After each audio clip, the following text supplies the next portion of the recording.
Okay, सो algebra के हमने 3 chapters खत्म कर लिए हैं। ज्योमेट्री में आप कह सकते हो कि चैप्टर नंबर 6 से लेके चैप्टर नंबर 10, ये 5 चैप्टर्स ज्योमेट्री के अंदर आएंगे। और मेंसुरेशन में फिर आपका आता है construction, Heron's formula, surface area, volume, ये 3। ठीक है, तो आज शुरू करेंगे फिर हम लोग हीरोन्स फॉर्मूला से। The topic is very easy, in fact हो सकता है आज ही की क्लास में इसके जो कॉन्सेप्ट्स है वो कवर हो जाए। ठीक है, it is that easy, right. तो सबसे पहले बात करते, अच्छा कोई मेरे को ये बता सकता है व्हाट इज मेंसुरेशन? जैसे मैंने बोला कि it's a topic of mensuration ना, तो anyone who can say tell me what is mensuration?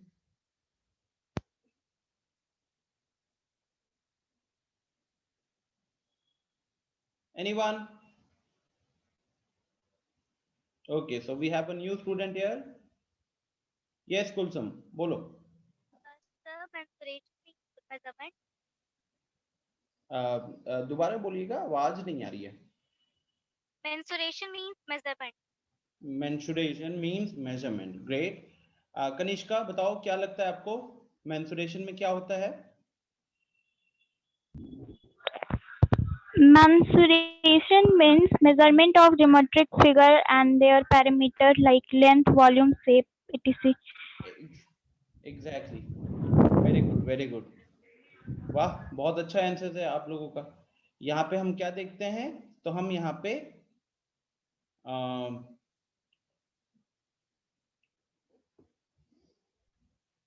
Basically it's all related to measurement. ठीक है, it's all related to measurement. सबसे पहली चीज, अब मेजरमेंट करोगे तो यहाँ पे कौन सी चीजें होने वाली है?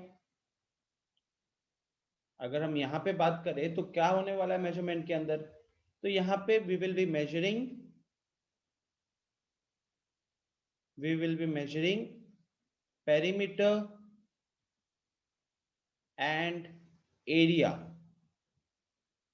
Perimeter and area by a triangle, है ना।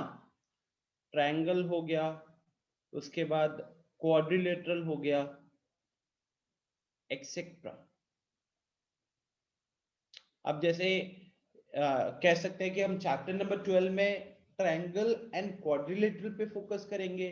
फिर हम जब चैप्टर नंबर 13 में जाएंगे तो चैप्टर नंबर 13 में हमारे पास सरफेस एरिया एंड वॉल्यूम आएगा, तो वहां पे हम वॉल्यूम भी मेजर करेंगे। कोई एक ऑब्जेक्ट है, 3D ऑब्जेक्ट, ठीक है, 3D ऑब्जेक्ट लाइक क्यूबॉइड हो गया और स्पीयर हो गया, तो उन सब का वॉल्यूम एंड ऑल भी हम वहां पे मेजर करते हैं, राइट। तो perimeter, area and volume, mainly these are the 3 things that we actually measure in the chapters of mensuration.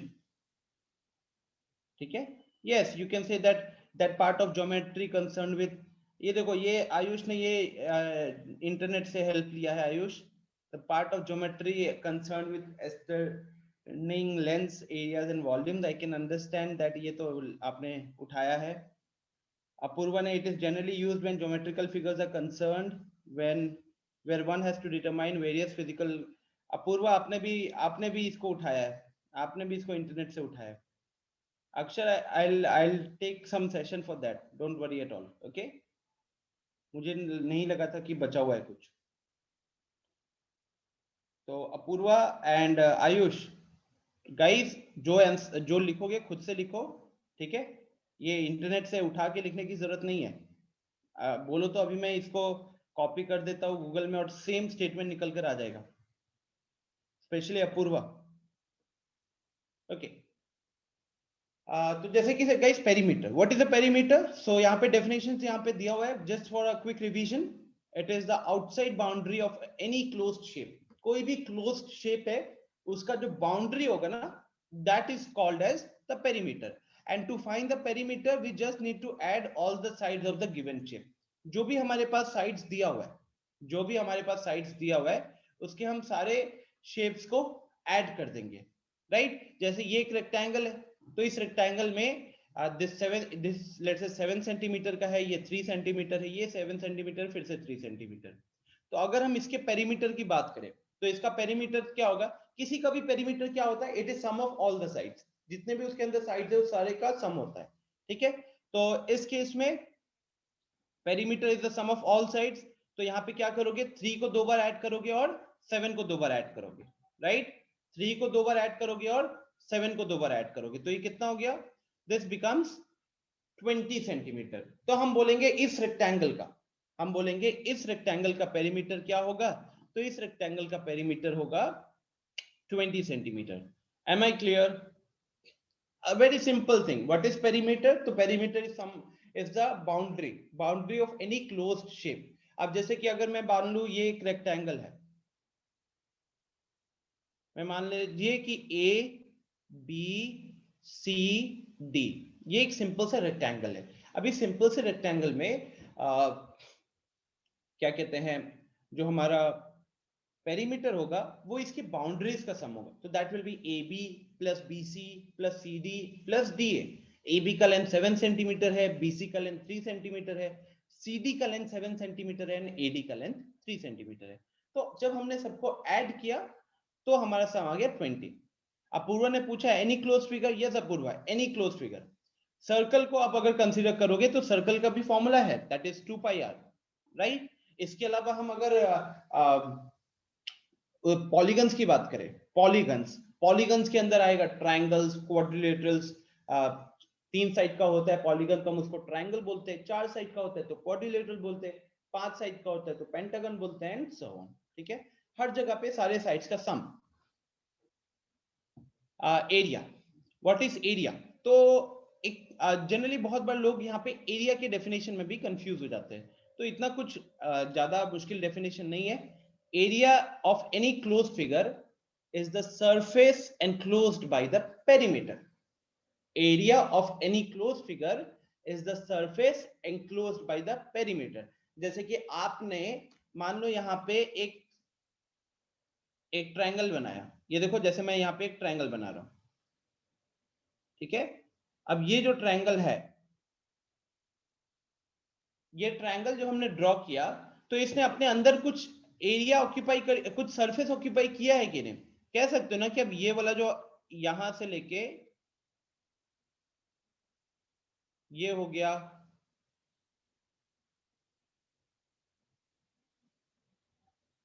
तो व्हाट इज दिस गाइस? ये जो येलो कलर से मैंने किया है, this is the surface enclosed by the perimeter. जैसे आप अपने घर पे, ठीक है, घर पे आपने बाउंड्री किया है, तो जो आपका घर का जो बाउंड्री होगा आप उसी के अंदर रह रहे हो, तो आप एक्चुअली में घर के जो एरिया है उसके अंदर रह रहे हो, राइट। सिमिलरली यहाँ पे जब भी आप एक डायग्राम बनाओगे, एक पॉलीगन बनाओगे मान लो, या इवन एक circle, let's say we consider a circle as well,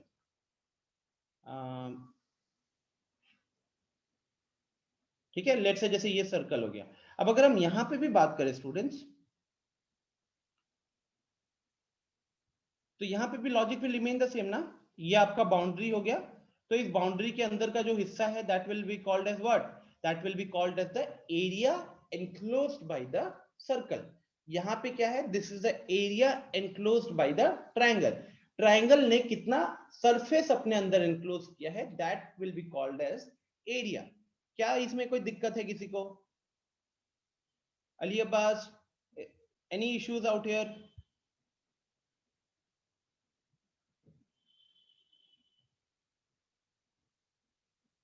कोई दिक्कत? एनीवन? आयुषी, आयुष, स्वर्णा, वेश?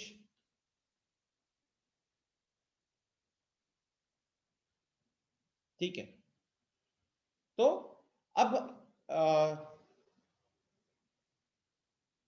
जैसे कि हमने इस चैप्टर में हमारा मेन डिस्कशन किस पे होगा? तो that will B area of triangle के ऊपर, that will be on area of triangle and area of quadrilateral. अब आई थिंक यहां पे हर एक स्टूडेंट को पता है कि एरिया ऑफ ट्रायंगल होता है half into base into height, half into base into height. आई थिंक ये सबको पता है, इसमें कोई डाउट है किसी को? तो इस फॉर्मूला को ही यहाँ पे अभी लिखा हुआ है, ठीक है, इसी फॉर्मूला को अभी यहाँ पे लिखा हुआ है, और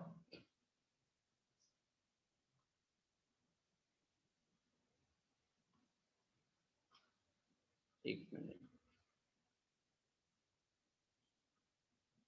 हाँ, तो अब हमारे पास ट्रायंगल्स की अगर हम बात करें, अगर हम ट्रायंगल्स की बात करें तो you have to know about the types of triangles. Types of triangles area calculate करने के टाइम पे, तो वी आर कंसर्न विथ जो हमें अभी चैप्टर में जरूरत पड़ेगा उसके बारे में बात करते हैं। तो first of all we have a right angle triangle, we have a right angle triangle. कौन बताएगा राइट एंगल ट्रायंगल क्या होता है? Please raise your hand.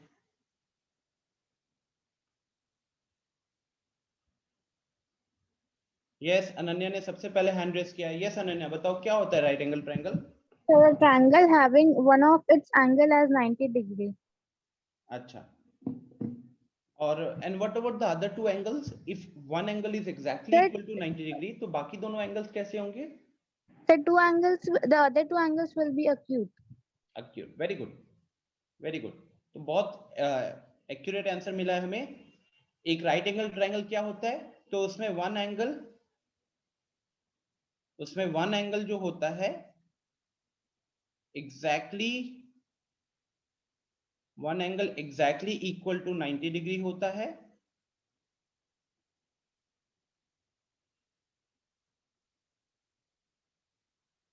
And बाकी सारे angles remaining angles are acute. Remaining मतलब क्या? एक ट्रायंगल में तीन ही एंगल्स होते हैं स्टूडेंट्स, तो तीन में से अगर एक 90 डिग्री है तो बाकी दोनों लेस देन 90 होते हैं। ठीक है, बाकी दोनों लेस देन 90 होते हैं। इसका कोई रीजन बता सकता है एनीवन? ऐसा ऐसा क्यों है? मैं जानना चाहूंगा। आयुषी ने हाँ आयुषी, ऐसा क्यों है? क्योंकि हमने पढ़ा है एंगल सम प्रॉपर्टी में कि तीन ट्रायंगल के तीनों एंगल्स का सम 180 डिग्री होता है, तो 90 डिग्री हो गया, बचा 90 डिग्री, तो वेरी गुड, नहीं हो सकता ना सर।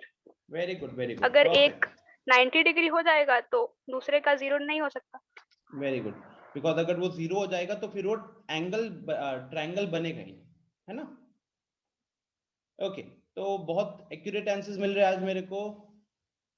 जैसे कि ये एक एबीसी ट्रायंगल है, इस एबीसी ट्रायंगल में ये देखो 90 डिग्री बना दिया मैंने।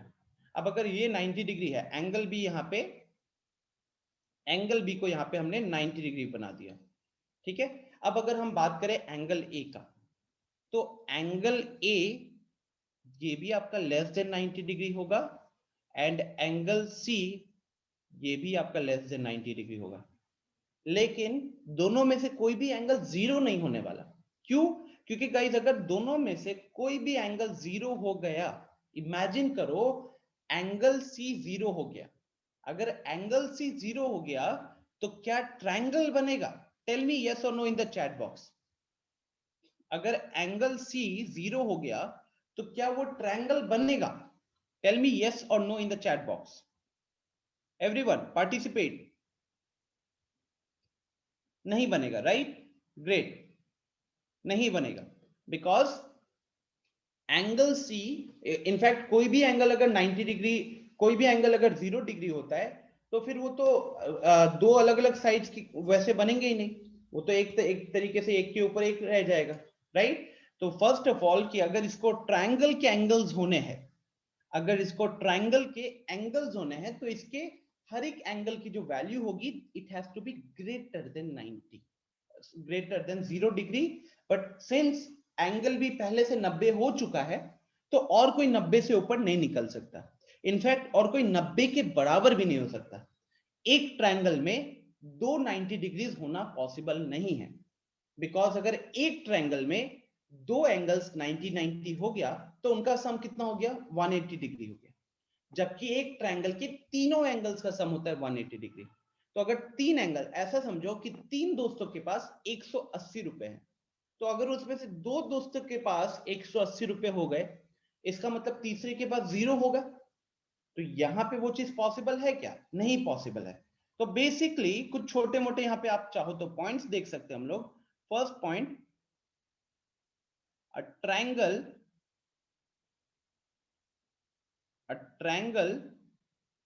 can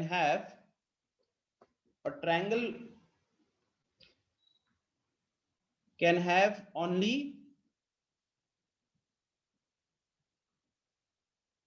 yes पूर्वा बोलो। सर ए और सी हाइपोटेनस है ना? हाँ, ए और सी नहीं बोलते हम जब साइड बोलते हैं तो एक साइड बोलते हैं, उस पर भी मैं आता हूँ, ठीक है। Triangle can have only one right angle. अच्छा गाइस, अब एक वर्ड आता है हाइपोटेन्यूज। हाइपोटेन्यूज की खासियत ये होती है कि वो जो नाम हम लेते हैं, it is only for a right angle triangle. वो भी कौन सा साइड होता है वो भी डिफाइंड होता है। It is the longest side, it is the longest side of the right angle triangle. तो यहां पे hypotenuse is the side opposite to right angle। तो एक ट्रायंगल में आप कैसे पहचानोगे कि वहां पे हाइपोटेन्यूज है? आप देखोगे कि अगर वो एक राइट एंगल ट्रायंगल है तभी तो हम हाइपोटेन्यूज बोलेंगे। अगर वो राइट एंगल ट्रायंगल नहीं है ना, तो आप वहां पे हाइपोटेन्यूज बोलोगे ही नहीं। ये पहली चीज है। दूसरी चीज, आपको देखना है राइट एंगल ट्रायंगल में 90 डिग्री कहां पे बन रहा है। जैसे इस केस में 90 डिग्री बन रहा है एंगल बी पे, तो एंगल बी के ठीक अपोजिट में कौन सा साइड दिख रहा है? AC दिख रहा है। तो यहां पे मैंने वही चीज लिखी हुई है कि hypotenuse is the side opposite to right angle. तो यहां पे राइट एंगल है बी, एंगल बी हमारा राइट एंगल है और उसके अपोजिट में AC आता है। तो here AC is the hypotenuse, right. तो जब भी स्टूडेंट्स आपके दिमाग में या आप एक राइट एंगल ट्रायंगल आता है, तो जो चीजें मैंने यहाँ पे लिखी है ना, इतना हमें क्लियर होना चाहिए विदाउट एनी डाउट्स कि राइट एंगल ट्रायंगल का मतलब होता है एक एंगल एग्जैक्टली 90 डिग्री के बराबर होगा और बाकी दोनों एंगल्स लेस देन 90 होंगे, एक्यूट होंगे। Second, a triangle can have only one right angle. एक ट्रायंगल में दो राइट एंगल पॉसिबल नहीं है, बिकॉज एंगल सम प्रॉपर्टी फिर वहां पे फॉलो नहीं होगा। And third thing, hypotenuse word जो है वो हम सिर्फ राइट एंगल ट्रायंगल में बात करते हैं, and that is the side opposite to right angle. तो आप राइट एंगल को देखोगे, उसके अपोजिट वाले साइड को हाइपोटेन्यूज बोलोगे, ठीक है। Yes Ashu, hypotenuse is the side opposite to right angle हमेशा।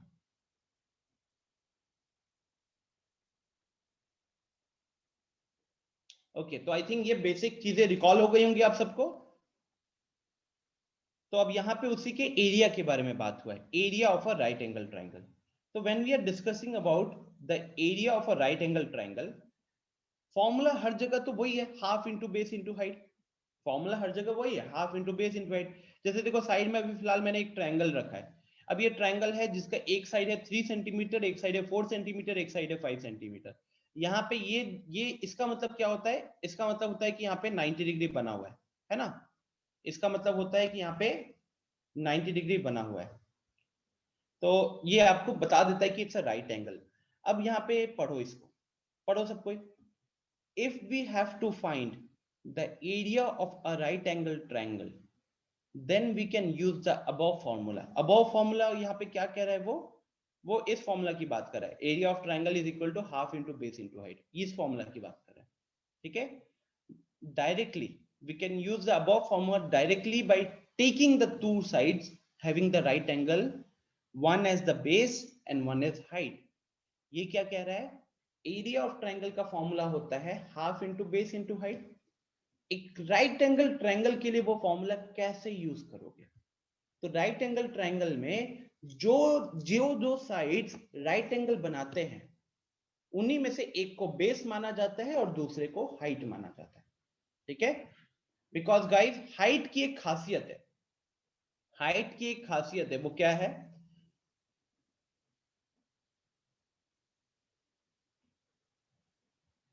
Height is actually a perpendicular, height is actually perpendicular to one side one side of a triangle. ठीक है, कभी भी आपसे अगर पूछेगा ना हाइट क्या है तो आप पहचानोगे कैसे? आपको सबसे पहले ऑब्जर्व करना है कि वो ट्रायंगल पे 90 डिग्री बनाए, आई मीन वो ट्रायंगल के किसी साइड पे परपेंडिकुलर हो, किसी साइड के साथ वो 90 डिग्री का एंगल बनाना चाहिए। तो अगर आप यहाँ पे ऑब्जर्व करोगे तो यहाँ पे लेट्स से इफ आई मैं इसका नामकरण कर दूं अगर, तो ये ए हो गया, ये बी हो गया और ये सी हो गया। ठीक है, ए बी सी। अब एबीसी में अगर मैं आपसे पूछूं कि कहां पे 90 डिग्री बन रहा है, तो एंगल बी पे बन रहा है। तो मैं ये भी देख सकता हूं कि ए बी और बी सी दोनों ही ट्रायंगल के साइड्स है, ए बी और बी सी दोनों ही ट्रायंगल के साइड्स है और दोनों एक दूसरे के साथ 90 डिग्री बना रहे हैं। और हाइट का डेफिनेशन होता है कि वो एक साइड के साथ, ट्रायंगल के एक साइड के साथ परपेंडिकुलर बना रहा होता है। तो यहां पे आप चाहो तो ए बी को हाइट ले सकते हो या फिर बीसी को हाइट ले सकते हो। ठीक है, तो दो पॉसिबिलिटीज होंगी। पहला पॉसिबिलिटी क्या होगा, आपने एक सिनेरियो लिया जहां पे आपने ए बी को हाइट कंसीडर किया, ए बी को आपने हाइट कंसीडर किया एंड बीसी को आपने बेस कंसीडर किया। सेकेंड केस क्या हो सकता है स्टूडेंट्स, आपने इस बार बीसी को हाइट कंसीडर किया। ठीक है, इस बार आपने बीसी को हाइट कंसीडर किया एंड ए बी को आपने बेस कंसीडर किया। Are you getting the thing? तो यहां पे एरिया ऑफ ट्रायंगल देखो, इन्होंने बेस अभी क्या लिया है 3 सेंटीमीटर, हाइट को लिया है 4 सेंटीमीटर, तो एरिया निकाला है हाफ इंटू 3 इंटू 4, 3 इंटू 4 12 होता है, 12 बाई 2 6 होता है, तो 6 centimetre square. Second thing is the remark में एक सिंपल पॉइंट दिया हुआ है, if you take base as 4 centimetre and height as 3 centimetre, अगर आप बेस को 4 सेंटीमीटर लेते हो और हाइट को 3 सेंटीमीटर लेते हो तो भी आपका एरिया ऑफ ट्रायंगल सेम होने वाला है। आई थिंक इसमें किसी को डाउट नहीं होगा, बिकॉज अगर मैं यहां पे अगर मैं इसके अकॉर्डिंग एरिया कैलकुलेट करूंगा, half into base into height, मैंने बेस को पकड़ा बीसी, तो वहां पे बेस हो गया 3, हाइट को मैंने पकड़ा ए बी, दैट इज 4, तो ये तो 12 आ गया। और अगर आप यहां पे देखोगे तो half, now in this particular case I have considered A B to be the base, A B का वैल्यू है 4 एंड बीसी का वैल्यू है 3, तो आप देख सकते हो अभी भी हमारा product half into 4 into 3, 4 into 3 12, 12 by 2, अच्छा अच्छा छोटी सी गलती हो गई, यहाँ 6 है, तो यहाँ पे भी 6 होगा और यहाँ पे भी 6 होगा। Are you getting the fact? कोई दिक्कत? काइंड ऑफ थोड़ा सा रिवीजन हो रहा होगा ना आप लोगों के लिए ये सब चीजें। आशु कह रहे हैं तो सर हम लोग एसी का क्या करेंगे? आशु आप कह सकते हो कि एक राइट एंगल ट्रायंगल के लिए बिना हाइपोटेन्यूज के हेल्प से भी आप एरिया कैलकुलेट कर सकते हो। ठीक है,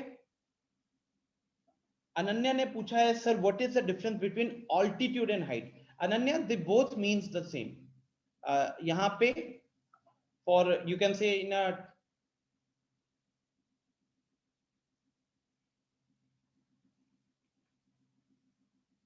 थोड़ी सी अंतर बस ये कह सकते हो, इन जनरल मतलब एरिया वगैरह निकालने में तो it's exactly the same.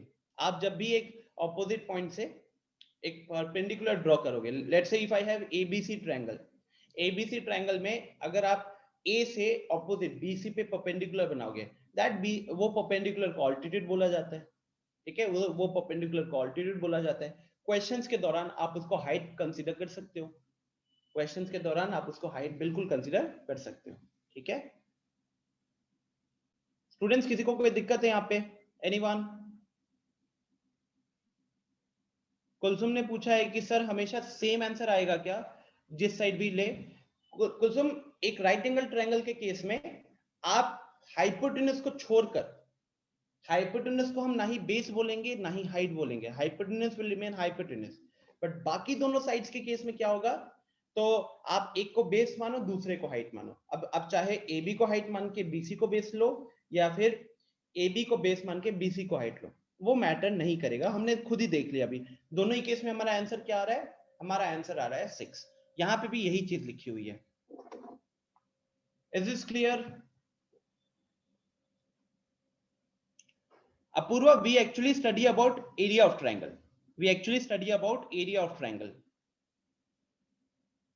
Yes, तो जल्दी से इसको नोट कर लो ना। ये पहली चीज नोट करो, area of right angle triangle, half into base into height. Hurry up.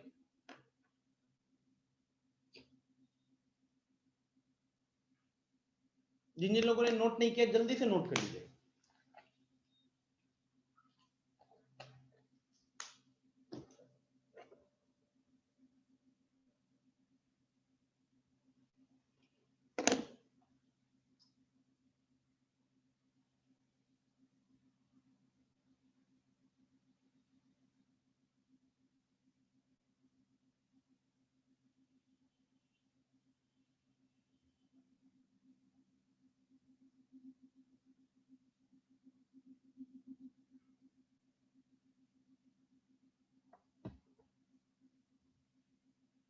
Okay, अब मीनवाइल मैं कुछ लोगों से जानना चाहूंगा इफ इट इज क्लियर और not.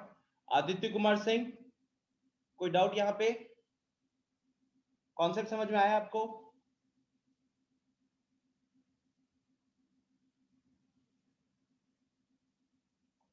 Tell me yes or no in the chat box. Okay, next Prajwal. Prajwal एक बार अनम्यूट कीजिएगा। सर थोड़ा सा वो जो नीचे का हाइट जो लिखा है ना उसको थोड़ा बता दीजिए। हाइट यहाँ पे मैंने प्रज्वल लिखा है, हाइट का मतलब होता है कि एक ट्रायंगल के अंदर, ट्रायंगल के 3 साइड होते हैं, तीनों साइड में से अगर किसी भी साइड के ऊपर आपको एक परपेंडिकुलर दिखे उसको बोला जाता है हाइट। जैसे अगर हम राइट एंगल ट्रायंगल के केस में बात करें तो AB पे कौन परपेंडिकुलर दिख रहा है? अच्छा, सबसे पहले देखो प्रज्वल ये बताओ, AC पे हमको कोई परपेंडिकुलर दिख रहा है क्या? टेल मी, अनम्यूट करो, बोलो AC पे कोई परपेंडिकुलर दिख रहा है क्या? नहीं दिख रहा। AC पे परपेंडिकुलर का मतलब है क्या AC पे कोई 90 डिग्री बना रहा है? AC पे तो 90 डिग्री नहीं बन रहा है, नहीं बन रहा। ठीक है। 90 डिग्री किस पे बन रहा है? AB और BC के बीच में बन रहा है। AB और BC। तो हम ये कह सकते हैं कि AB पे BC 90 डिग्री बना रहा है या फिर BC पे AB 90 डिग्री बना रहा है, राइट। तो यहाँ पे आप या तो AB को हाइट कंसीडर कर सकते हो या फिर BC को हाइट कंसीडर कर सकते हो। ओके, एक और एग्जांपल लेते हैं। मान लो कि ये राइट एंगल ट्रायंगल नहीं है, मान लो एक राइट एंगल ट्रायंगल नहीं है, ये कोई नॉर्मल सा ट्रायंगल है, ऐसा करके। ये सारे लोग देखिए, स्टूडेंट सबको ही देखिए, ABC। अब आप सोचो कि यहाँ पे क्या है, यहाँ पे क्लियरली दिख रहा है कि कहीं भी दो साइड्स के बीच में 90 डिग्री नहीं बन रहा। यहाँ पे आप सबको दिख रहा होगा कि किन्हीं भी दो साइड्स के बीच में 90 डिग्री नहीं बन रहा है क्योंकि एक राइट एंगल ट्रायंगल नहीं है। तो Anuja, no difference between altitude and height, it's exactly the same, ठीक है। सो नेक्स्ट अक्षर ने पूछा सर तो राइट एंगल ट्रायंगल में ही हाइट होता है 2D शेप में? अक्षर, ट्रायंगल खुद अगर 2D शेप में है तो उसका हाइट, उसके साइड्स, एंगल सब तो 2D रहेगा ना। अच्छा, तो ये देखो यहाँ पे मैंने A से परपेंडिकुलर ड्रॉ किया है एक यहाँ पे, ठीक है। फिर मैंने B से एक परपेंडिकुलर ड्रॉ किया है यहाँ पे, और मैंने D से परपेंडिकुलर ड्रॉ किया है। अब ये जरूरी नहीं कि एक ही जगह से पास करेगा, चलो अभी देखने में अच्छा लग रहा है तो पास करा देते हैं, ओके। यहाँ पे ये 90 डिग्री लेट से, यहाँ पे ये 90 डिग्री है और यहाँ पे ये 90 डिग्री है। सो MNP, ओके। अब देखो, अब आई थिंक इस क्वेश्चन में हाइट वाइट के बाद आपका वो कॉन्सेप्ट एकदम क्लियर हो जाना है। सो लेट मी चेक, पहले देखो कौन है मार्क्स के according I will pick. Okay, so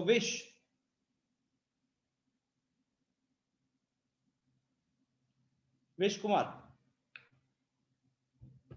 unmute कीजिए। Yes sir. हाँ बताओ, अब यहाँ पे आपको हाइट क्या दिख रहा है? Sir AM। AM हाइट दिख रहा है, ठीक है। तो स्टूडेंट्स विश ने बोला है AM यहाँ पे हाइट दिख रहा है। अब अगर हम बात करें विश यहाँ पे AM का, तो AM जो हाइट है वो 90 डिग्री कौन से साइड पे बना रहा है? क्योंकि मैंने हाइट के लिए क्या बोला है, perpendicular to one side of a triangle, तो वो ट्रायंगल के एक साइड पे परपेंडिकुलर हो रहा होगा। तो AM आपका कौन सा साइड पे परपेंडिकुलर है?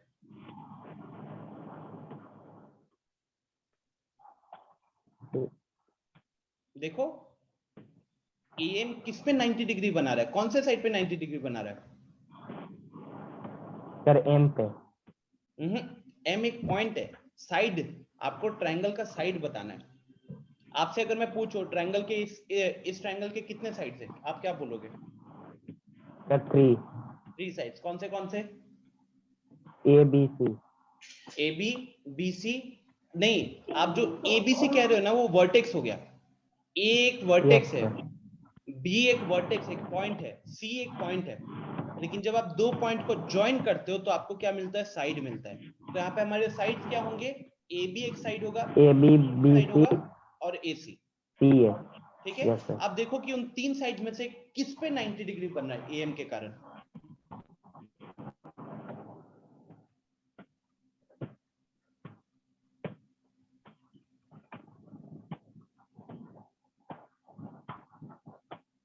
सर B पे। गलत। आप साइड आदित्य ने हैंड रेज किया, बताओ। विश अनम्यूट करो, म्यूट करो आप विश। सर BC पे बन रहा है सर। एग्जैक्टली BC पे बन रहा है। आप क्लियरली देखो ना, परपेंडिकुलर आपने कहां पे ड्रॉ किया है? आपने BC लाइन के ऊपर ड्रॉ किया है। तो जब आप AM हाइट देख रहे हो तो ये हाइट जो है ये किस पे है? AM इज द हाइट, ये परपेंडिकुलर है, it is perpendicular on BC। I think पिछले 50 दिनों में पहली बार आदित्य ने खुद हैंड रेज करके सवाल का जवाब दिया है। ये PTM का फायदा है ना आदित्य। चलो अच्छी बात है। तो AM जो है ये परपेंडिकुलर किस पे ड्रॉ हुआ है? BC लाइन के ऊपर ड्रॉ हुआ है यार, BC लाइन के ऊपर ड्रॉ हुआ है। तो यहाँ पे अगर आपको बेस कंसीडर करना होगा तो किसको बेस कंसीडर करोगे? BC को बेस कंसीडर किया जाएगा, BC को ही बेस कंसीडर किया जाएगा। समझ में आ रही है बात? जो हमने एरिया ऑफ ट्रायंगल पढ़ते हैं लोअर क्लासेस में भी, तो हम यही बोलते हैं कि area of triangle is half into base into height. लेकिन ऐसा नहीं है कि आप कोई किसी भी साइड को बेस मान लोगे। बेस की भी सिंपल सी कंडीशन होती है कि परपेंडिकुलर जिस साइड के ऊपर बन रहा है ना उसी को आप बेस मानते हो। परपेंडिकुलर जिस साइड पे होता है उसी पे आप बेस मानते हो, ठीक है। आपका शीजा प्रॉब्लम हो रहा होगा। अब जैसे यहां पे जब इस केस में खासियत क्या थी राइट एंगल ट्रायंगल में, AB और BC दोनों साइड्स भी है और दोनों एक दूसरे के साथ 90 डिग्री बना रहे हैं, तो इसीलिए हमने एक को बेस मान लिया, एक को हाइट मान लिया। अच्छा नेक्स्ट मैं थोड़ा पूछूंगा,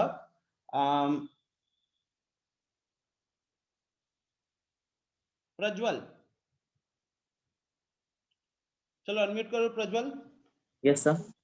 अब मेरे को बताओ, ये तो मेरे को चलो वेश ने एक हाइट बता दिया, आदित्य ने बता दिया कि वो हाइट किस पे परपेंडिकुलर है। आप कोई दूसरा हाइट बताओ।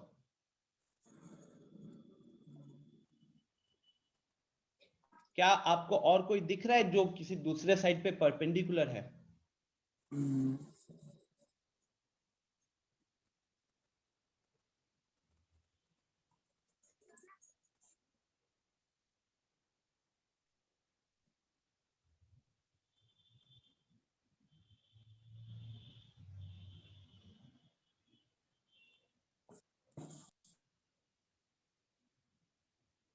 यस अली बताइए।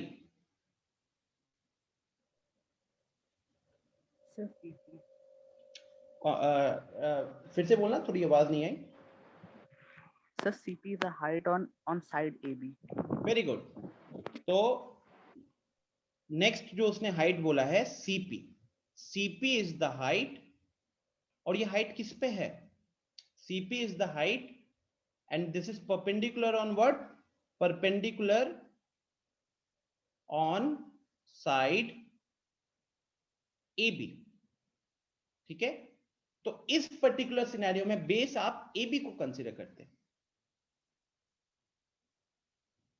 अच्छा, next I'll ask Apoorva. Apoorva, तीसरा आपको कोई दिख रहा है क्या? थर्ड हाइट कोई दिख रहा है?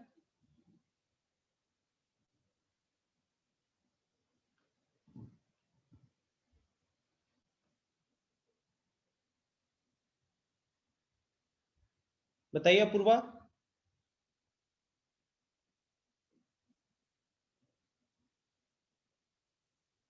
अनम्यूट कीजिए, I am giving you the option to unmute. Sir, BN. BN, great. तो थर्ड हाइट जो सबको दिख रही है, that is very clear BN। अब वो BN किस पे परपेंडिकुलर बन रहा है? AC. AC पे बन रहा है, right? So BN is the height and now it is perpendicular on BC is the base. No, AC is the base now. Perpendicular on AC ना, तो AC Yes, आपका sir. बेस हो जाएगा। जिस साइड के ऊपर परपेंडिकुलर है वही साइड को बेस माना जाएगा। तो जब आप पहले, जैसे मैंने पॉइंट नंबर 1 में लिखा है, जब आपने AM को हाइट माना है तो आपका BC बेस हो गया। जब आपने CP को हाइट माना है तो आपका AB बेस हो गया। और जब आपने BN को हाइट माना है तो आपका AC बेस होगा। ठीक है, एंड फाइनली अगर मेरे को अब लिखना है एरिया ऑफ ट्रायंगल ABC, अब अगर मेरे को लिखना है एरिया ऑफ ट्रायंगल ABC, ठीक है, तो I can write half into AM into BC। ये लिख सकता हूं कि नहीं?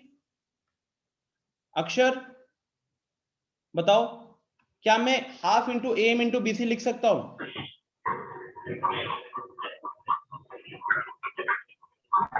Yes sir.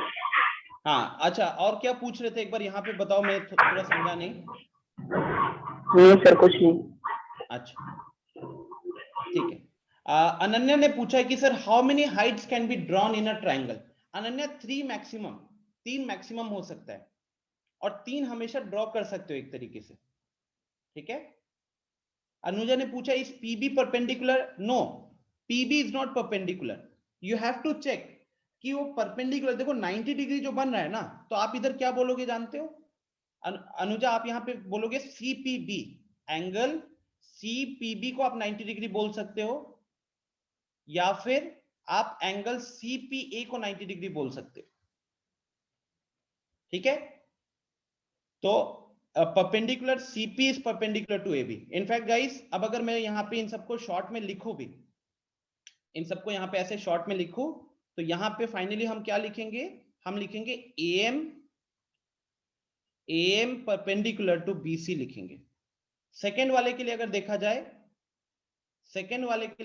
जाए, तो कौन परपेंडिकुलर हो रहा है? CP परपेंडिकुलर किस पे हो रहा है? तो CP परपेंडिकुलर हो रहा है AB पे। और थर्ड वाले की बात करें, थर्ड वाला यहां पे BN परपेंडिकुलर हो रहा है, किस पे परपेंडिकुलर हो रहा है? AC पे परपेंडिकुलर हो रहा है। ठीक है, no Sameer, this is not based on right angle triangle, this is based on area of triangle. Ananya ने पूछा sir if there are 3 heights and 3 bases then will the area change? No Ananya, बिल्कुल change नहीं होता। यस अक्षर, कोई भी height से। अब देखो, आई थिंक आपके मन में अब ये डाउट जरूर आ रहा होगा कि अरे सर यहाँ तो 3 हाइट आ गए, 3 बेस आ गए, तो क्या हम जब एरिया निकालेंगे तो कौन सा वाला पिक करेंगे? आ रहा होगा दिमाग में। सो द आंसर इज कोई भी पिक कर सकते हो, हर जगह से आपको आंसर सेम मिलेगा। ठीक है, हर जगह से आपको आंसर सेम मिलेगा। तो मान लो कि आपने अगर AM को हाइट कंसीडर किया, बस इतना ध्यान रखिएगा कि उसके साथ आप बेस BC को कंसीडर करोगे। नेक्स्ट, अगर आप CP को हाइट मानते हो, तो उसके साथ बेस क्या होगा? AB होगा। तो half into CP into AB लिखाएगा उस टाइम पे। अगर आप थर्ड वाले केस की बात करते हो, BN वाला, तो BN के केस में क्या होगा? हाफ इंटू BN, और उसके अकॉर्डिंग में अपना बेस क्या होने वाला है? AC। तो आप तीनों में से कोई भी चीज फॉलो करोगे students, you will get the same answer. तीनों में से कोई भी सिनेरियो फॉलो करना, you will get the same answer. Yes, because height changes then base also change ना। ऐसा नहीं हो सकता कि आप क्या कहते हैं, आप हाइट को चेंज करते गए और बेस को सेम रखा, तो क्या उससे एरिया सेम आएगा? ऑब्वियसली नहीं आएगा। क्या ये चीज क्लियर हो गई? किसी को अभी भी डाउट है तो please raise your hand and ask questions. Yes Apoorva. Sir answer कैसे सेम आएगा अगर एम को एम आप क्या करो एम को अपूर्वा, सर हाइट? हाँ देखो, आपको मैं छोटा सा टास्क देता हूँ। परपेंडिकुलर ड्रॉ करना आता है आपको क्लास 8 के कंस्ट्रक्शन, ठीक है? आप रैंडमली घर पे आज एक काम करना, कोई भी 3 वो करना, कोई भी एक स्केलियन ट्रायंगल बनाना। मान लो एक 10 सेंटीमीटर का है, एक 11 सेंटीमीटर का, एक 12 सेंटीमीटर का है, और आप एक बार AB पे परपेंडिकुलर ड्रॉ करना, BC पे परपेंडिकुलर ड्रॉ करना, AC पे परपेंडिकुलर ड्रॉ करना, जैसे आप करते हो प्रॉपर कंपास वगैरह लगाकर, और फिर हाइट को मेजर करना and just try this thing. आपको खुद दिख जाएगा वहां पे। आई थिंक वो सबसे बेस्ट तरीका होगा इस चीज को और समझने के लिए। Okay, answer will come out to be the same for sure. आप एक बार उसको प्रॉपर्ली ट्राई कीजिएगा, you will get the answer. In fact class 8 में जब ये एरिया ऑफ ट्रायंगल वगैरह आता है 7 में इनफैक्ट, तो वहां पे ये एक्सपेरिमेंट के फॉर्म में तो उसको दिखाया जाता है कि आप यहाँ पे हाइट ड्रॉ करो तो इसका एरिया ऐसे कैलकुलेट करो, ठीक है? चलिए, सो लेट्स मूव फॉरवर्ड। इसी पे हमारा अच्छा खासा टाइम निकल गया है। Okay, next is equilateral triangle. कौन बोलेगा इक्विलेटरल ट्रायंगल क्या होता है? अदिति राज बताना, what is equilateral triangle? Sir मैं आयुषी। हाँ आयुषी बोलो। सर एक ट्रायंगल के जिसका हर साइड इक्वल हो और उसके एंगल्स भी इक्वल हो। एग्जैक्टली, उसके सारे साइड्स भी इक्वल होंगे और उसके सारे एंगल्स भी इक्वल होंगे। ग्रेट, तो उसको बोलते हैं हम इक्विलेटरल ट्रायंगल।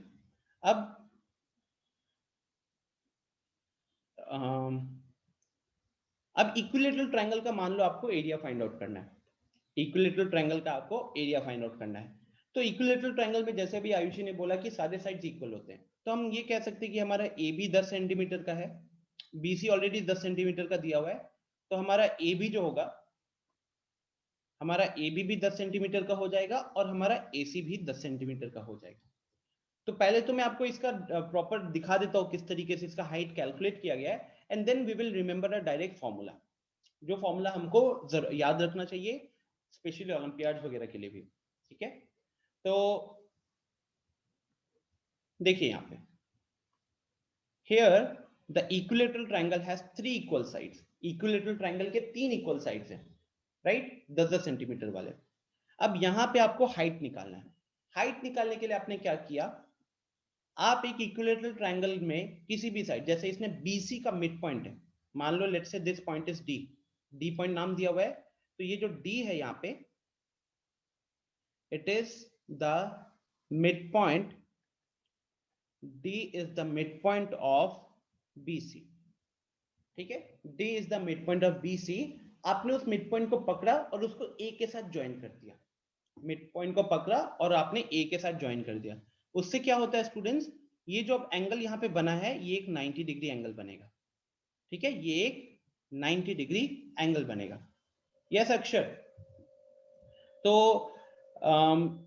नाउ यहाँ पे वही चीज लिखी हो, now we can use the Pythagoras theorem to find the height of the triangle. अब जैसे कि आप मान लो यू आर कंसिडरिंग ABD, ठीक है? ये पाइथागोरस थ्योरम किस पे लग रहा है? इन ट्रायंगल ABD। अब पाइथागोरस थ्योरम कितनों को याद है? हाँ कनिष्का बोलो, क्या होता था पाइथागोरस थ्योरम?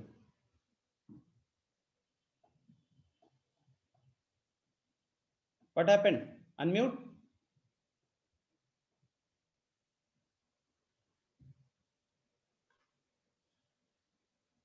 अनम्यूट का ऑप्शन दे रहा हूं तो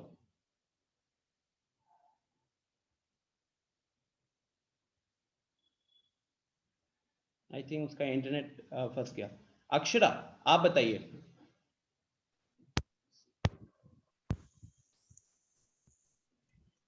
yes what is Pythagoras theorem क्या होता है? बोलिए। We use Pythagoras to find the hypotenuse of the triangle, which is the larger side of the triangle. अच्छा, can you apply Pythagoras theorem on all triangles? Yes, sir. Can we use Pythagoras theorem in all kind of triangles? No, sir. We can use Pythagoras theorem in only a right angle triangle. Very good. We can use it only in a right angle triangle. Acha, what is the relation between the sides of a right angle triangle when we use the Pythagoras theorem? Let's say if I have ABCD, ABC एक triangle मान लो, where AC is the hypotenuse and the other two sides are AB and BC. तो वहां पे क्या लगेगा, कैसे लगाओगे आप Pythagoras theorem? चलो, वैसे आपने बहुत अच्छा आंसर किया है. Let me ask someone else. This time let's say Tanisha. Tanisha बताओ, अगर ABC एक राइट एंगल ट्रायंगल है जिसमें AC आपका हाइपोटेन्यूज है, तो आप वहां पे पाइथागोरस थ्योरम कैसे लगाओगे? सर इक्वली डिवाइड कर देंगे पहले BC को. नहीं, आप ये इक्विलैटरल ट्रायंगल भूल जाओ. मैं कह रहा हूं कि take any right angle triangle and in that right angle triangle अगर AC is the hypotenuse and the other two sides are AB and BC, तो अगर आप वहां पे हाइपोटेन्यूज पाइथागोरस थ्योरम लगाते हो तो आपको इक्वेशन क्या लिखोगे? Sir no idea sir.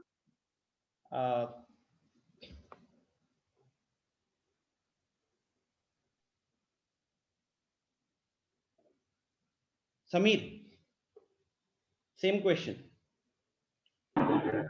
Yes sir. Same question. अगर एक राइट एंगल ट्रायंगल है जिसमें AC आपका हाइपोटेन्यूज है और AB और BC उसके बाकी दो साइड है, तो पाइथागोरस थ्योरम यूज करोगे तो इक्वेशन क्या लिखोगे? Square of hypotenuse is equal to square of base plus square of perpendicular. Very good. Actually I wanted this answer. तो अगर आपके पास कोई भी एक राइट एंगल ट्रायंगल आता है ABC where AC is the hypotenuse, तो उस केस में हम बोलते हैं कि हाइपोटेन्यूज का जो स्क्वायर होगा that will be equal to the sum of squares of the other two sides. तो यहाँ पे जैसे कि ABD ट्रायंगल देखिए, ABD ट्रायंगल, ठीक है.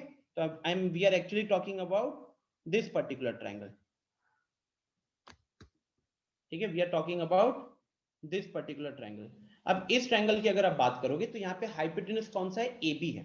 तो AB का जो स्क्वायर होगा वो बाकी दोनों साइड्स के स्क्वायर के समेशन के बराबर होगा. तो AB square will be equal to AD square plus BD square. ये होता है पाइथागोरस थ्योरम. अच्छा, बहुत लोगों ने हैंड रेज किया है, तो अगर किसी को सवाल भी पूछना होगा ना तो पता नहीं चलेगा. तो मैं एक बार सबका हैंड डाउन करता हूं और अगर कुछ पूछना है तो please raise your hand. Okay, Krish ने हैंड रेज किया है. हाँ क्रिश. हेलो सर, तो हम आज क्लास नहीं कर पाएंगे अभी जस्ट. क्या हो गया अचानक? सर थोड़ा फैमिली में किसी का तबीयत खराब है ना, इसलिए थोड़ा बार फोन आने से लिए. अच्छा ठीक है. ओके सर, ठीक है सर. ऐसा हम शाम को भी नहीं कर पाएंगे, जो एक और क्लास स्टार्ट होगा तो. ठीक है, ठीक है सर. ओके. हाँ शिजा. सर अभी जो आप क्वेश्चन किए थे कि अगर AC हमारा हाइपोटेनियस है, तो सर उसका जो आंसर था सर वो वाली बात सर समझ में उतने अच्छे से नहीं आ रही. मतलब कोई भी एक लेट्स से यहाँ पे मैं साइड में एक ट्रायंगल बना देता हूँ.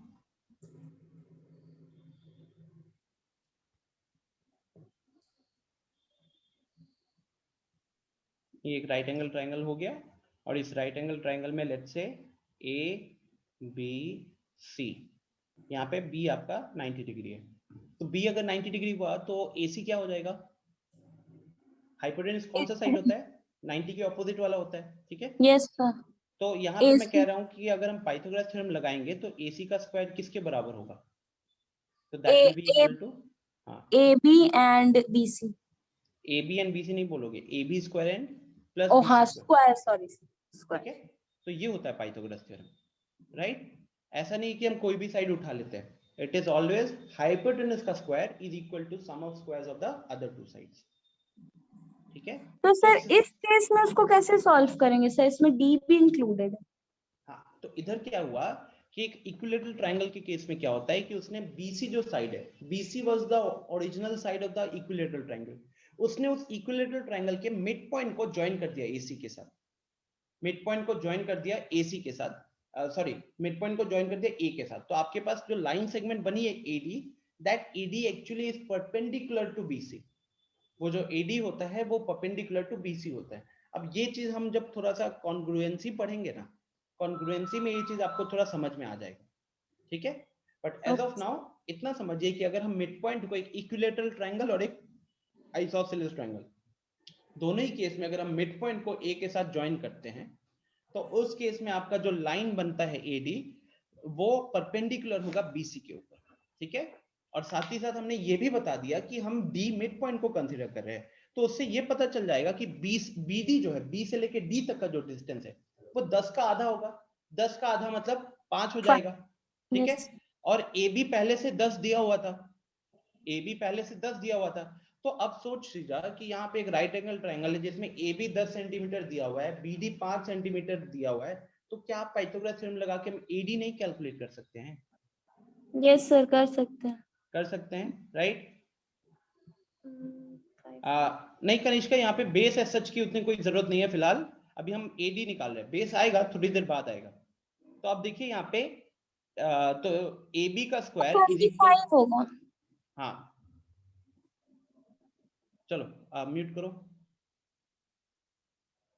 ओके गाइस, यहाँ देखिए, अब यहाँ पे AB का square, AB is the hypotenuse in triangle ABD। जिसको भी डाउट होगा please raise your hand. AB square is equal to AD square plus BD square हुआ। अब AB का वैल्यू 10 है, BD का वैल्यू 5 है, तो देखो यहाँ पे पुट किया, तो 10 square is equal to AD square plus 5 square हुआ। अब AD का वैल्यू निकालना था, तो AD को अकेला किया, बाकी सबको दूसरे साइड भेज दिया, तो 5 स्क्वायर को हमने लेफ्ट हैंड साइड में भेज दिया। तो 10 square minus 5 square, 10 square is 100, 5 square is 25, तो 100 माइनस 25 कितना हुआ? 75 हुआ। अब ये जो 75 है इसका रूट कैलकुलेट करोगे तो 75 is actually, this 75 is actually 25 into 3, तो 25 पे तो रूट लगाएंगे तो 5 आ जाएगा, 25 रूट से बाहर निकल आएगा, 3 रूट के अंदर रह जाएगा, इसीलिए AD का वैल्यू कितना निकला है? AD का वैल्यू निकला है 5√3। ओके, एक बार खुद से इस चीज को लिखिएगा आफ्टर द क्लास, ताकि ये चीज आपको और क्लियर हो जाए। एज ऑफ नाउ AD का वैल्यू आ गया हमारा 5√3। अब AD was the height, AD was the height. अच्छा चैट बॉक्स में जल्दी बताओ, ये जो AD हाइट था कौन से साइड पे हाइट था? AD जो परपेंडिकुलर बना है किस पे बना है? Tell me in the chat box. Very good Tanisha, very good Akshar, Kanishka सही है, अनन्या सही है, साकेत सही है, कुलसुम सही है, वेरी गुड। बहुत लोग, इनफैक्ट नाम भी लेना अभी मुश्किल हो रहा है, इतने जल्दी जल्दी रिस्पॉन्सेज आ रहे हैं, वेरी गुड। तो परपेंडिकुलर किस पे बनना है? BC पे बनना है। तो जब हम area of triangle ABC find out करेंगे, जब हम area of triangle ABC find out करेंगे तो half into base into height लगाओगे। अब यहाँ पे बेस हमारा क्या हो जाएगा? किस पे परपेंडिकुलर है? BC पे परपेंडिकुलर है, तो BC आपका बेस हो गया। हाइट क्या है? तो हाइट है मेरा AD, हाइट है मेरा AD। So half into BC into AD से आपको क्या मिल जाएगा? वो इक्विलेटरल ट्रायंगल ABC का एरिया मिल जाएगा। तो BC के जगह पे 10 रखा, AD के जगह पे 5√3 रखा, इनको मल्टीप्लाई किया तो यहां से आ गया 25√3, यहां से आ गया 25√3। ओके नेक्स्ट, अब मैं आपको यहां पे एक सिंपल सा फॉर्मूला याद करवाता हूं। ये हमें याद रखना है स्पेशली फॉर ओलंपियाड्स। तो for an equilateral triangle, for an equilateral triangle,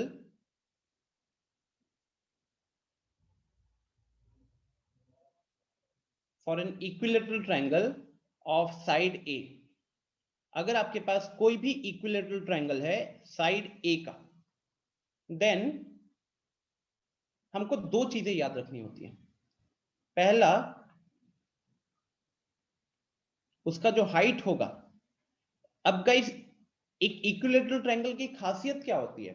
उसके अगर तीनों साइड्स इक्वल होते, तीनों एंगल्स इक्वल होते, तो तीनों हाइट्स भी इक्वल होंगे, ठीक है, तीनों हाइट्स भी इक्वल होंगे। तो यहाँ पे हाइट क्या हो जाएगा? सो हाइट हो जाएगा √3/2 sorry,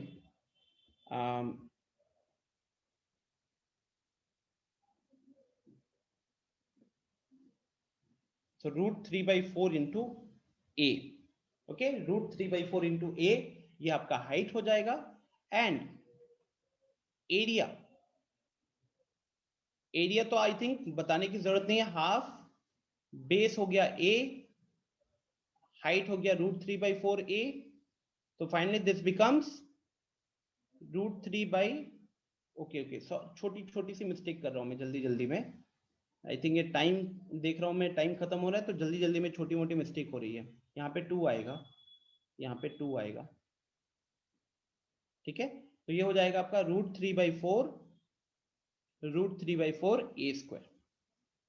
ओके, तो फाइनली मैं चाहूंगा कि लोग क्या याद रखे, root 3 by 4 a square is the area of an equilateral triangle of side a, and root 3 by 2a is the side of an equilateral triangle of side a. Is that thing clear, guys? हाँ तनिषा बोलो। So here A stands for what? A stands for the side, लिखा है ना, for any equilateral triangle of side A, तो वो equilateral triangle का side A है। अब A मान लो कि यहाँ पे इस क्वेश्चन के लिए A क्या होगा, 10 सेंटीमीटर होगा, ठीक है, तो एक बार अपन क्यों ना जल्दी से इसको वेरीफाई कर ले। हमें ऑलरेडी पता है कि हाइट कितना आया इस इक्विलेटरल ट्रायंगल का, तो 5√3 आया है, और एरिया कितना आया इस इक्विलेटरल ट्रायंगल का, तो 25√3 आया है। तो जल्दी से एक बार हम इसको वेरीफाई कर लेते हैं, है ना, तो let me right it here.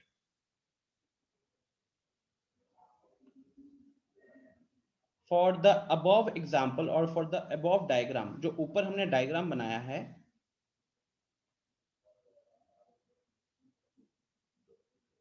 For the above diagram A का वैल्यू कितना हो जाएगा, A इज द साइड, तो 10 सेंटीमीटर का था ना स्टूडेंट्स, तो यहाँ पे A का वैल्यू 10 सेंटीमीटर लोगे। फिर आ जाओ हाइट कैलकुलेट करते हैं, तो हाइट का फॉर्मूला क्या है, रूट 3 by 2a, तो आप क्या करोगे, रूट 3 by 2 लिखोगे और a की जगह पे फिर लिखोगे 10, तो देखो 10 है ऊपर, 2 है नीचे, 10 डिवाइडेड बाई 2 कितना हो जाएगा, 5 हो जाएगा, तो ये आपका बन जाएगा 5√3a, ये बन जाएगा आपका 5√3a। सेकेंड, एरिया का फॉर्मूला क्या लिखा हुआ है, देखो सर्कल किया, रूट 3 by 4 a स्क्वायर, तो रूट 3 इधर 4 इधर, a स्क्वायर का मतलब क्या होता है, 10 का स्क्वायर होगा यहाँ पे, तो 10 का स्क्वायर को हम 10 into 10 लिख सकते हैं, ठीक है। अब अगर आप यहाँ पे कैलकुलेशन पे देखोगे तो ये एक 4 इधर काट के इधर बनाएगा 5, इधर बचेगा 2, फिर ये 2 इसको कैंसिल करेगा, यहाँ पे भी बचेगा 5, तो अल्टीमेटली कितना हुआ, डिनोमिनेटर पूरा खत्म हो गया, ऊपर बचा रूट 3 into 5 into 5, तो 5 into 5 25 हो गया, तो आपका आंसर वहां पे आ जाएगा 25√3, आपका आंसर आ जाएगा 25√3। समीर पूछ रहा है कि how root 3 by 2 comes as height. Sameer आपको एक छोटा सा काम देता हूं, आप ये देख सकते हो ना समीर, छोटा सा काम देता हूं, ट्राई करना, नहीं होता है तो कल बताऊंगा। ये जो 10 सेंटीमीटर है, आप इसको a सेंटीमीटर मान लो और सारा सेम प्रोसेस फॉलो करो, सब कुछ सेम, मिड पॉइंट लोगे तो a by 2 हो जाएगा, ठीक है, साइड को ले लो a, मिड पॉइंट के कारण BD कितना बन जाएगा, a by 2 बन जाएगा, फिर पाइथागोरस लगाकर a by AD निकालने की कोशिश करना, यू विल सी दैट वो रूट 3 by 2a आएगा, ठीक है। अक्षर मैं PDF तो जरूर भेजूंगा, क्लास के जस्ट बाद PDF को अपलोड करूंगा, ठीक है। दृष्टि पूछ रही है sir this formula used only in equilateral triangle, yes दृष्टि, यहाँ पे लिखा है ना मैंने, for any equilateral triangle of side A, ये आपका हाइट हो जाएगा और ये आपका एरिया हो जाएगा, तो this is only for an equilateral triangle, ठीक है, सिर्फ एक इक्विलेटरल ट्रायंगल के लिए ये चलेगा। Is this clear to everyone? आज बहुत डिस्कशन हो रहा है इन सब चीजों पे। समीर पूछ रहा है what is a here in solution after taking 10 centimetre side.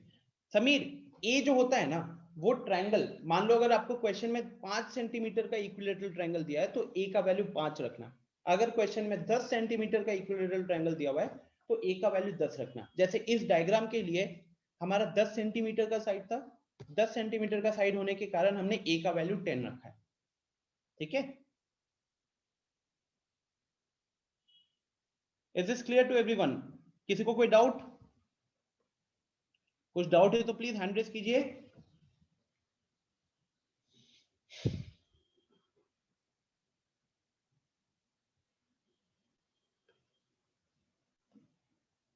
हाँ साकेत बोलो। सर पाइथागोरस से और ये √3/4 से दोनों से एक ही आंसर आएगा ना सर? दोनों से सेम। देखो अल्टीमेटली जो फॉर्मूला आया है ना साकेत, वो पाइथागोरस थ्योरम का हेल्प लेकर ही आया गया है। ठीक है, ये पाइथागोरस थ्योरम का हेल्प लेकर ही आया गया है। जैसे अगर आप काम करूंगा, कल एक बार याद दिलाना, अभी तो टाइम थोड़ा कम है। एक बार मैं इसमें डेरिवेशन दिखा दूंगा आपको कि हाइट का वैल्यू कैसे √3/2 आया है और √3/4 एरिया कैसे आया है। ठीक है, इनफैक्ट अगर आप देखोगे तो एरिया मैंने क्या लिखा है, ½ × a × √3/2 लिखा है। तो a तो आपका बेस हो गया और √3/2 आपका हाइट हो गया, तो मल्टीप्लाई करके ही √3/4 आया हुआ है। ठीक है,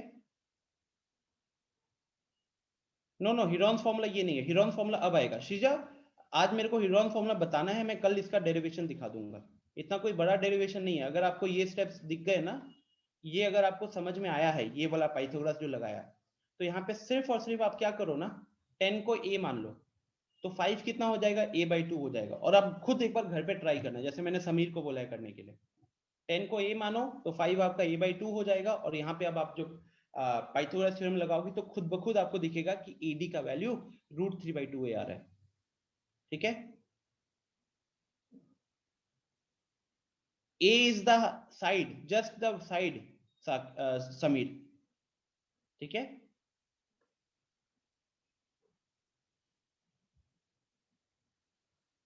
आधा आधा कंप्लीट हुआ, अभी तो आधा कंप्लीट हुआ है।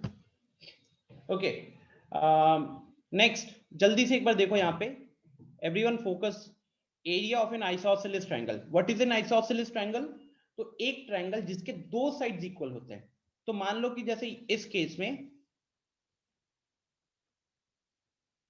में मान लो यहाँ A है, यहाँ पे B है, यहाँ पे C है, और AB का वैल्यू 8 सेंटीमीटर है, AC का वैल्यू भी 8 सेंटीमीटर है। अब हम यहाँ पे एरिया ऑफ ट्रायंगल कैलकुलेट करना चाहते हैं। तो जो प्रोसेस हमने लास्ट वाले क्वेश्चन में फॉलो किया था, we are going to follow the same process here. इस पॉइंट को D नाम दे देते हैं, तो आपने क्या किया, D is the mid point, same as of the last one. D is the mid point of BC। तो BC जो है आपका D जो है आपका BC का मिड पॉइंट है। तो उस हिसाब से BC लेंथ कितनी हो जाएगी? तो BC length is already given as 4 centimetre, तो BD will be half of 4 centimetre, है ना। BD will be half of 4 centimetre, तो वो कितना हो जाएगा, 2 सेंटीमीटर हो जाएगा। तो कहने के लिए यहां भी 2 सेंटीमीटर एंड यहां भी 2 सेंटीमीटर। तो अब आप क्या करोगे, ABD पे to find the height,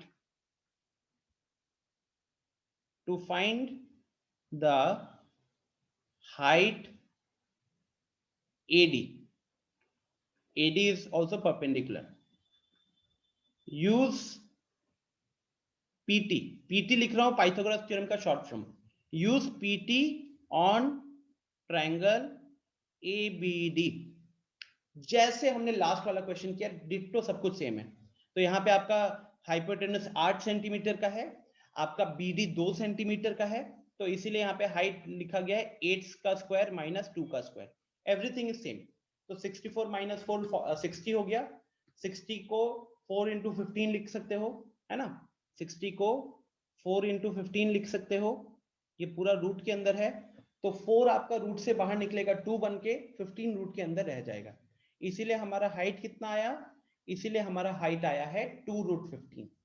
okay, जब हमारा हाइट का वैल्यू आ गया, then we are finding the area of triangle. तो एरिया ऑफ ट्रायंगल होता है half into base into height. Okay, तो अब ये जो ट्रायंगल ABC है, इसमें परपेंडिकुलर है AD। तो ये AD परपेंडिकुलर किसके ऊपर ड्रॉ किया गया है? तो ये ड्रॉ किया गया है BC के ऊपर। AD परपेंडिकुलर किसके ऊपर ड्रॉ किया गया है? BC के ऊपर। तो BC आपका बेस हो जाएगा, BC आपका बेस हो जाएगा, ठीक है, और AD आपका हाइट हो जाएगा। तो इसीलिए देखो यहाँ पे क्या लिखा हुआ है, half into base into height में वैल्यूज क्या डाली है, तो हाफ इंटू BC के जगह पे 4 डाला है और AD के जगह पे 2√15 डाला है। ठीक है, BC के जगह पे 4 डाला है एंड हाइट के जगह पे AD के जगह पे 2√15 डाला हुआ है। ठीक है, यहां पे भी एक फॉर्मूला है, वो फॉर्मूला मैं आप लोगों को कल बताऊंगा। ठीक है, तो ये हमारा आंसर आ गया। इसका भी एक फॉर्मूला है, बट मैं वो फॉर्मूला कल, जैसे मैं इक्विलेटरल का प्रूफ दिखाऊंगा वैसे उसका भी प्रूफ दिखा दूंगा। ठीक है, चलो।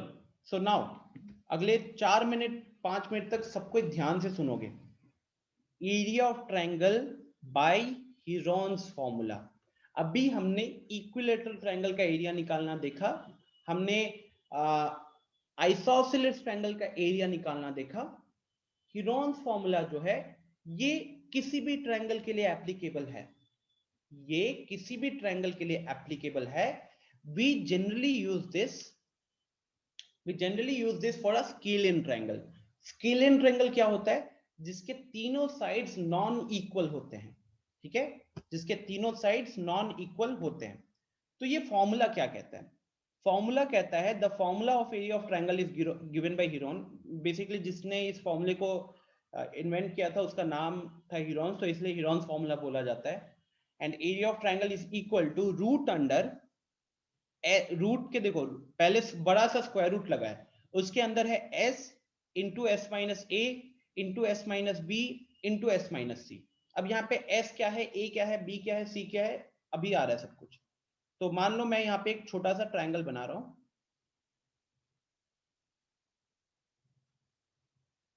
ठीक है, इस ट्रायंगल में let's say this length is a, this length is b, this length is c।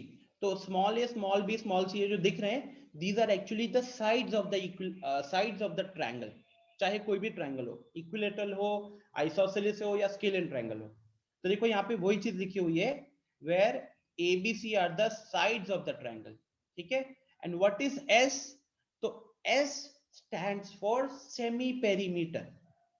S stands for semi perimeter। semi perimeter का मतलब, semi वर्ड का मतलब हाफ होता है, तो semi perimeter क्या होगा, half of the perimeter.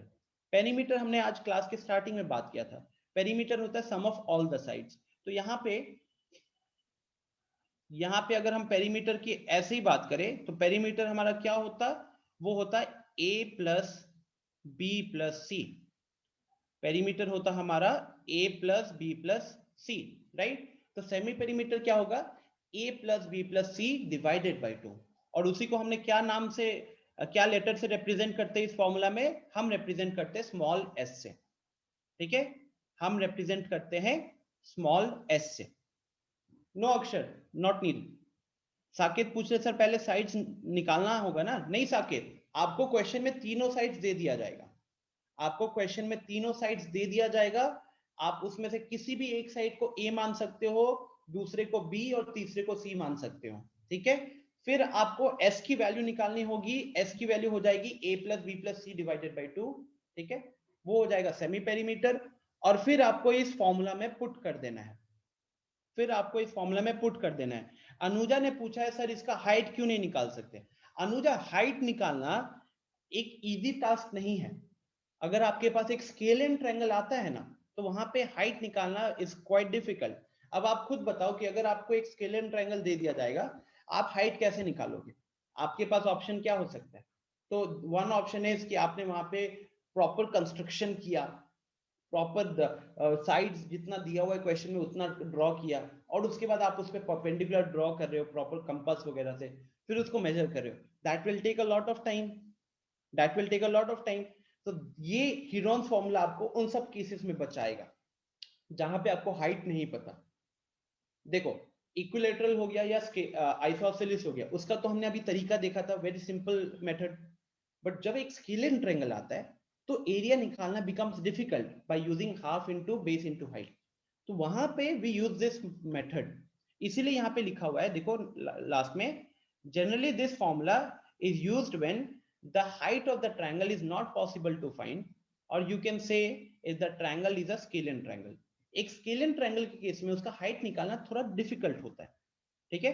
Kulsum पूछ रही है कि sir this formula is only for scalene triangle. No Kulsum, you can use it for any triangle, equilateral में भी काम करेगा, आइसोसेलेस में भी काम करेगा, बट ये फॉर्मूला मेनली हमको बचाता कहां पे, तो ये बचाता है हम लोगों को स्केलियन ट्रायंगल के केस में, ठीक है।